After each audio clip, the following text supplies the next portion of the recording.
there is strength there, that you can be a strong woman, a strong independent woman, rather than having to rely on another man.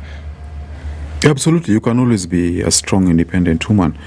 The only thing is, most of the times it erodes your femininity. So when you have a lot of masculine energy, you become disagreeable, very sassy, very difficult, and so on. That is what happens. But of course, for purposes of survival, there are often good reasons to become a strong woman. But what happens is that there's something that happened in terms of the culture, particularly the black culture. Because you find a lady like Hillary Clinton, for example, that's a very strong woman. She found the husband cheating, but she managed to keep her marriage. But you see, among the black community, women really tell each other, if he does this, that you need to divorce him, and so on and so forth. So they are able to be strong, but they still value their marriages, they still value relationships, as opposed to valuing the independence and the show of strength. So that, I think, is a difference. Most of the messaging we get through black culture, the songs and the media, is that when you're a strong woman, you're also independent. And independent basically means you don't need a man. So it normally comes with strong and independent, not just strong woman. So that I think is a challenge. They've really corrupted the idea of being strong. Yeah, that makes sense, man. Like, for me, once again, I believe everyone has their own way of looking at things, but you're right. When you say, when you generalize, it's a way, it's like, it's a reflection of society to an extent. Oh, go ahead. Before you go on. Yeah, so I agree with what you said. Most relationships that women look for is happiness. That is a key factor. But when you look at happiness, you can't generalize it, because it plays a lot of roles. Like, in a relationship, as a woman, I'm looking for someone who I can grow with, who can build me and I can build them, who we can work together with, who we can challenge each other. Now, in each aspect of that, there is some happiness. Like, when you move from level 1 to level 2, you get happiness, you get fulfillment from that. Like, when you go from an apartment to a house, now you're working together. So there is that happiness. So when you generalize it as, we're just looking for happiness, and if you're not happy in that relationship, then you come out. It does touch a lot of factors, a lot of pointers in that. So in that sense, do you not think that, when you're in a relationship, you should be partners, where you're helping build each other, where you're helping grow each other, rather than looking for this, is she happy? Is she not happy? What else can I do to build them up? Okay. Your question is not clear. Okay. When you started asking the question, I thought you were asking, don't you think it's important for someone to be happy in the relationship? Then later on, it sounds like you're asking, shouldn't you be happy by building each other? Maybe you can try. So let me just rephrase that. Of course, it's good to be happy in a relationship, but it depends on what your happiness is. Yes. Your happiness is not really joy. It depends on what you factor it on. Yeah. So my main question is, in a relationship, there are certain things that build the relationship. One of them is partnership. Okay. The other one is like the general happiness, because you have goals. So do you not think that we should work together as partners in order to establish a strong relationship where we're both happy? Absolutely, you should work together. But you see, the challenge is this concept of partnership. It makes women, and this is why I advise women a lot. There are women who think they can build men. That is normally a mistake. A woman cannot build a man. A woman needs to find a man who is on a mission and then support him on his mission. I've seen so many women who find a guy who is hot, who is good looking, but the guy is jobless, he doesn't have direction. And then, she thinks, we can work together, I can build you, and so on. I think Beyonce sang this song, let me upgrade you, or something like that. Most of these women really end up very, very frustrated, because a man needs to be able to steer himself in the correct direction. It should not be a woman that is doing that or helping him to do that. That is something that should come from within within a man, not something that a woman is actually influencing him or imposing on him. So that is normally one misconception that women have, and so many women have ended up being in very frustrating relationship because they think, that we should grow together and so on and so forth. You should find a man who is on his mission and then decide whether you want to support that particular man in that particular mission. If the guy does not have a mission or no purpose, that man will probably not be a good pair or a good choice for you in a relationship. Okay, so how would you advise a single woman who's out in the dating field to be able to find that man? What are the key factors that she should be looking for? Okay, first of all, just before we leave the happiness bit, we need to understand that happiness is an emotion, and emotions are very chaotic and self-indulgent. If you just want to be happy, it's like you're a child. And when people exchange marriage vows, you say for better, for worse, in sickness and in health. There's nothing there about happiness. It's about duty, it's about responsibility. But people get into relationships expecting to get happiness, and when they don't get it, they check out. So for a single woman looking for a man, I will advise you, get a man who is grounded in a particular purpose, a man who is hardworking, a man who has principles, a man who is able to enforce boundaries, a man who is able to solve problems, and a man who is ambitious. Yeah. It's very important to have a man who is ambitious. Yeah. I'm going to ask you a crazy question, bro. So many parents, especially dads, get very disappointed when they see their daughters heading towards the wrong direction, especially when it comes to their relationships. Yeah, this guy is saying this, the person the daughter is bringing back at home, this guy is. And I'm sorry to sound like I'm judging, but, it's looks kind of weak. You know what I mean? And then she's forcing her dad to approve of this relationship. Yes. And now dad is caught up in a conundrum, and I said, you know what? It's fine, but just go and talk to your mother. Leave me alone. Do you feel like men should outrightly determine, they should help decide who their daughters are dating? Especially for dads out there. Because many times dads, we get worried. We get a bit, concerned about who our daughters are dating. So is it important for a man to jump into that relationship and tell this guy, listen, hold up, no, I don't want to see this guy ever in my house again. Yeah. And stay here. Where, Buddha, if I see you here again, stop. But you know what I mean? Yeah. So, what's interesting is that I advise a lot of women, and many women who are divorced, when I ask them, so when you met this guy, did he meet your father before you committed? You'll find either he met the father and the father disapproved, but they proceeded, or they did not meet the father. Those cases are many. Of course, there are also cases where they met the father and they approved, but it still didn't work out. But the majority of them, you find the father, either his voice was not heard and so on. So me, what I would say, the challenge we have now is women have a voice. And when I say women, I mean the mother of the girl who wants to get married. Yeah. So you'll find, even when the dad is disapproving, the wife can still say, no, it's okay, he looks like a fine man, let them get married and so on. But in general, and this is the advice I give women, when you find a man that you're in love with and you want to commit to, make sure this man either meets your father or an uncle and so on. Okay. Many women are not able to figure out men, especially when they start sleeping together. Yes. These women get so confused and they overlook so many red flags. If you get an older man, just sit with this guy even for 5 minutes. He'll be able to tell you whether this guy is full of it or whether he's someone you can actually commit to. Women are very poor at judging the character. So what if she doesn't have a dad? Let's say her dad died, how much she doesn't even have a brother? She should be able to get an uncle or an older man that she actually respects. Okay. Because men are able, men have walked the journey of manhood. Yeah. They can be able to tell whether this guy is on the right path or the wrong path and so on. Yeah. But women don't know. Masculinity is shrouded for women. They don't know what it means. Yeah. They just think that this guy is there, he loves me, so we can just get married. Okay. Yeah. Easy. Sasa, before we wrap up, there's one thing that stood out for me from the book Forging Prosperous Solidified Men. You said, bro, your words are useless, man. What does that mean? I find it pretty funny. Yeah, so your words are useless basically is about enforcing boundaries. When you have a wife or a partner who is misbehaving, maybe she's disrespectful, or you find that she's texting other men or entertaining other men, and you tell her, don't do that, I don't like that, and so on. And then you think that you're enforcing boundaries. It doesn't mean anything. We normally say that when boundaries are not enforced, they're merely suggestions.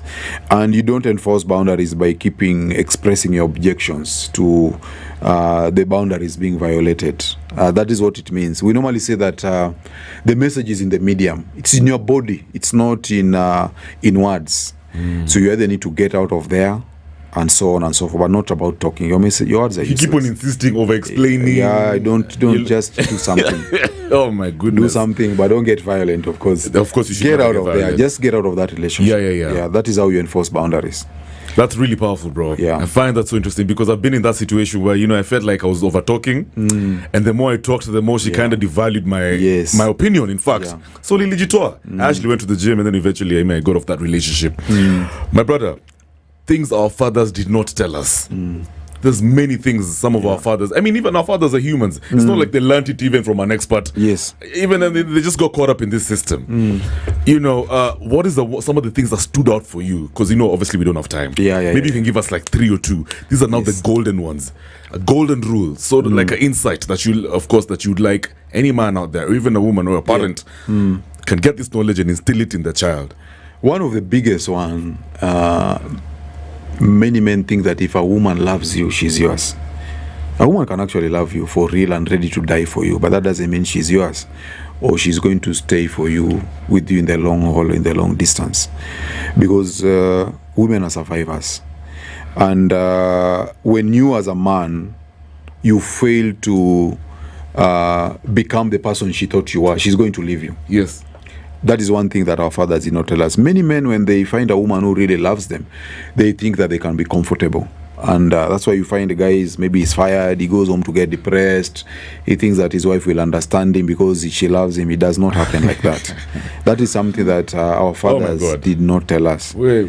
If she's yours, if she loves you, that means she's yours. People in the West nowadays say she's not yours, it's just your turn. Of course. It has gone that bad now. So, I believe that, bro. Yeah. Damn. So that is one of them. So when you were creating this book, what was one thing that stood out for you regarding females that just changed your perspective of how you think about us? Women can be very cold when they are pursuing hypergamy. And this is why women fight for abortion rights. And abortion, is killing of a fetus. But women think that pursuing the hypergamy imperatives is so important that even a baby should not stand in the way. If you have a child of someone who you don't want or you cannot marry, you kill that one, that child, you want the right to do that. You will not hear of women aborting the children of kings and princes and billionaires. It's always average guys or broke guys. So women can be very cold in that sense. Damn. That is one of the things I learned. Yeah. We have had cases of women who actually procure an abortion and go to party the same night. Those ones are documented. Wow. That's interesting. That was one. Do I give you another one? Yes, please. Real quick. What's the other thing that you learned, man? You're like, what? The other one, which is very prevalent, particularly now, is that you should treat a woman like a queen. Right, yeah. Yeah, so that one is really advertised and propagated in the West a lot, that, this thing of opening doors and so on. And many men do that. I know of guys who, maybe he's a guy of Mjengo or he is earning low income. His phone is a mulika mwizi, but he's bought his wife an iPhone. True. This guy is struggling. He's making sure his wife is comfortable because he believes that if he does that, she's going to be loyal to him and she's going to love him. It doesn't work like that. It doesn't work like that. Yeah, it does not work like that. So many men, they pedestalize women and they even ignore themselves. You find that you're able to fund her lifestyle. She's going for the salon. She spends 14K in one weekend. And you hardly have a good pair of shoes, Guys put themselves through that. And most of the times they are left by these same women. You know what? There's a sense of apathy in this country. It's this mad depression, bro. Like apparently, it's interesting how Andrew Tate was saying, I don't believe in depression, all these other things. But the reality is there's a lot of guys who are committing suicide, especially dudes, man. How can we hold on? How can we actually, reduce this madness, man? Because it's getting out of hand in the society, and the narrative right now out there is men are losing it. Men are giving up so fast. Men are no longer strong.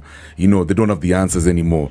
They're lonely. Yeah. They just don't see a future where they're thriving. But women, on the other hand, can. Yeah. So what can you tell a guy out there, bro, who this guy is, he's listening to you, he's excited, inampatia goosebumps, mazana, oh my god, yo, Jacob, keep on dropping those bars, I can't wait to get out there. But then again, ikifika tomorrow morning, it's the same old, crap, stress. Yeah. He can't leave the house, doesn't believe in himself, he just doesn't have a girlfriend. Yeah. Doesn't have money. Lucy thinks he's ugly. Yeah. Yeah, so my answer may not be the answer they want to like, but the first thing is nobody's coming to save you. If you're going to get depressed and kill yourself, people will just bury you. The way we have evolved as human beings is such that men are the disposable sex. And this has been expressed very starkly in this country. I'll remind you of a story of there's a man who was buried in a mine in Siaya. I think it was in 2020 or 2021. I remember that story, man. Yeah, so this guy was buried in a mine, and the county government, they brought bulldozers, they tried to save this guy. Then after 2 or 3 days, they said, no, we've run out of oil, this is too expensive, now tumefika mwisho. So they stopped trying to retrieve his body. And then there's a woman who drowned at the ferry in Mombasa with her daughter. Yeah, she drove in or something. You remember her rescue or recovery was covered live. All stations, 24 hours. The Kenya Maritime Authority were involved, the Kenya Navy. We even brought the Israelis, people from South Africa to try to get this woman out. And it shows you the difference, how men are treated and women. So men have to realize that you have to be very, very strong for yourself. And if you're going to get yourself out of whatever difficulty you have as a man, you must summon your own courage and your strengths and your resources to get yourself out. Because the way the world is, it does not treat men with pity, as it were. A man who wants pity is actually treated with a lot of disgust. Most of the times you'll be told, when it comes to mental health, you need to talk to someone, you need to talk to a psychiatrist and so on. But what I encourage guys is you need to have a group of men around you. People who can encourage you, people who understand what you're going through, and people you can learn from. That will be the best way to deal with your issues. And then I also encourage guys, it's very, very important to have something that is physically strenuous that you do regularly, whether it's going to the gym or going running and so on and so forth. Most of the times you'll find the guys who get depressed are people who don't take themselves through pain. They're guys who are very comfortable, or you find they're indulging in a lot of drugs and alcohol. By the way, if you're someone who is sober, you've already reduced 75% of your chances of getting depressed. If just by being sober, because most of the times engaging in alcohol, drinking and drugs, they normally just magnify or amplify the problems you're having. It will just be a small problem you can easily get out of. But once you're drunk, you feel it's a dead end. You don't see the purpose of continuing to live and so on and so forth. So first things, get rid of drugs and do difficult things as a man. When you do difficult things, then it gives you the strength also to overcome other things that you'll come across. By the way, still on that point, is it possible for a guy in his later ages, for example, somebody in his 60s, no family, probably had a crazy alcoholic past? Yes. Now he's listening to you right now. Is it possible for him to bounce back and thrive at Absolutely. There's no reason to give up. You can bounce back, yes, at any particular age. Okay, the advantage that men have is that we have what we call the gift of father time. Many men, even among the billionaires, I think like Warren Buffett and so on, these are guys who built their empires in their 60s and 50s and so on. And even if you look at YouTube right now, many men who are very physically strong and fit, 60s, 70s, 80s, Yeah, so you just need to watch your health. Yeah. The problem is, I think most of us, we just don't take care of ourselves. We indulge in a lot of eating wrong food, drinking alcohol, and then we fall apart. So now, you're saying men should love the pain. Yes, you Let's should embrace the pain regularly. Expose yourself to that. So when you pain. see society guys getting out there, wanasema tunaenda maandamano, you guys are always complaining about the president has done such and such. Yesterday the president was saying you guys are always complaining, rejecting everything. So you're saying these things that we're going through, as much as we don't agree with certain things, but they're meant to make us better. They're supposed to harden us, make us more creative. Yeah. Can I look at it like that? Absolutely. Okay. Look at it as a challenge and embrace it and use it to build yourself. I think you remember that story of, I think there was I don't know whether it was a hen, it was at the bottom of a pit and people were throwing stones at it and it used the stones to come up to the top and it got out of the pit. So men should do that. But also it's very important for men also to know and understand their spheres of influence. Of course, it's important to fight for your rights and so on, but you have to know the amount of time you spend doing that and whether you're actually being impactful. That's interesting. Yeah. Yeah, because you feel like sometimes it's just a waste of time. You'd rather focus that energy on building yourself. Yes. Amazing, bro. Amazing what you just said. Easy, Sasa. So right now I see it's 20. I know. 20 minutes to the top of the hour. Steph, you want to wrap it up? Yeah. So what's one thing that you would leave our listeners with, both women and men? Okay. For men, there are two things. Is what I call the burden of performance. Men have to take up the burden of performance. It has been placed upon us by nature and by society. That's why we have more testosterone by far. We have larger frames. We are taller. We are stronger. We are faster, and so on. It's because we're supposed to be performers. The burden of performance. Has to perform. Yes. Embrace it. Yes, you have to embrace it. You're not supposed to be comfortable. Your joy should actually be derived from performing. So competition is a good thing. Yes, and it's very masculine, and it's one of the reasons why our boys are becoming weak, because most of the teachers in the formative stages of education, they are females, and they discourage competition. Wow. And that's killing masculinity. Damn. Men socialize in dominance hierarchy, so you have to compete so that you know who is the alpha. And the guys who are not the alpha then strive to become the alpha. Jacob, let me ask you, bro. You're dropping bars. Because what if you're in an environment where there's so much politics? Okay. You know, rumors here and there. JP Alifanya is, Steph is out there trying to take my spot. And it's taking its toll on me. Yeah. I can't handle it. You know what I mean? In fact, I'm losing this thing. Yeah. So should I leave this environment, or should I embrace the pain, embrace the competition, play the game? Yeah, so that's why it's important to have your own purpose. Most of the times, the purpose you want to pursue, it's something that is going to be a pursuit that you do alone.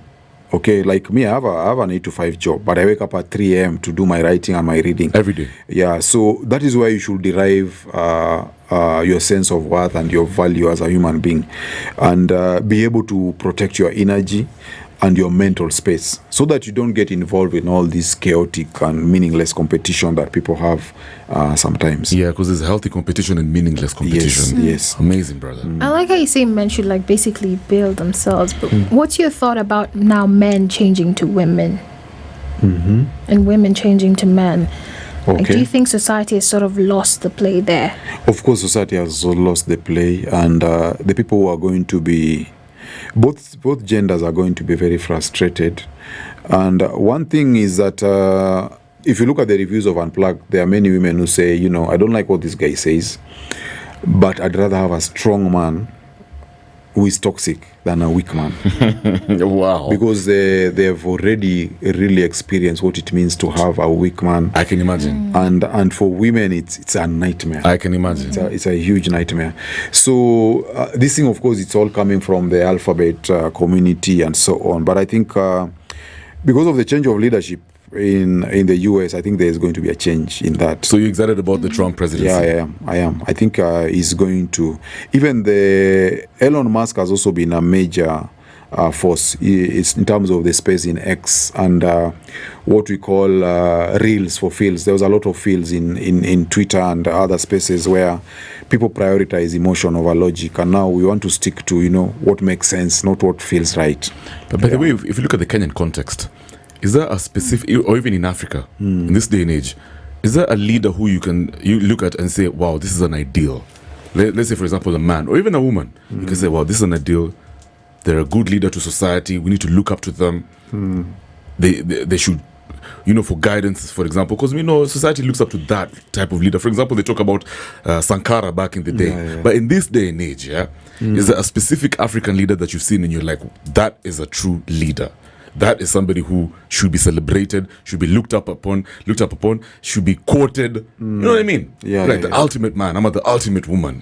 Whatever that means. Okay, in Africa, I don't know of any. No, there's this guy. There's this military guy, the young guy. Traore, I think he's good. I think he reminds us actually of Sankara. But locally, I also thought Magufuli was a good one. That's an interesting one. Magufuli. Yeah. Easy, Sasa. Jacob, thanks for coming through, bro. So how can guys get this book? Yeah, so the books are available at Nuria Bookstore and Textbook Center. And they're also available on Amazon for people who are not around locally. Yes. Amazing. Yeah. And maybe the folks who would like to further this conversation with you, you have a very interesting perspective towards life. Yes. Of course, maybe they have like a project that they want to partner with you. Contact information. Yes. Yeah, so Jacob Aliet on Facebook.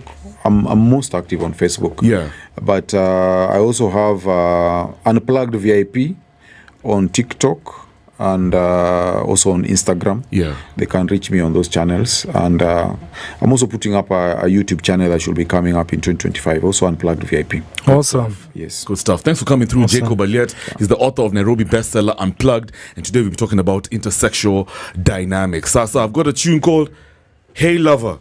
LL Cool J and Boys to Men. Alafu Nyashinsky is also on deck with a banger called Free. Right now it's 1:15 to the top of the hour. Twende kazi. Spice up your holidays with After Hours, where the festive beats live. Spice FM. Get your gig on.